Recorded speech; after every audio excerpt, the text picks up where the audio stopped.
We are the Fringe. How we came about as artists, we were looking to see opportunities outside of the university setting, and we looked at opportunities that we had this summer and nothing really catered to our interests. So we thought, what better than to create our own organization and to showcase our work outside of academia and also showcase our peers who we worked alongside with for over a year.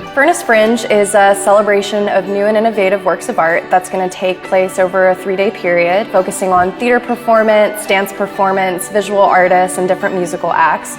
We've set up a mentorship program for students who are looking to gain more experience in their desired area. And really our main goal is to create a community of artists that can work on larger projects together in the future. And all of the funds from this festival are going to go into a scholarship that we're creating for students that want to study in any area of the arts.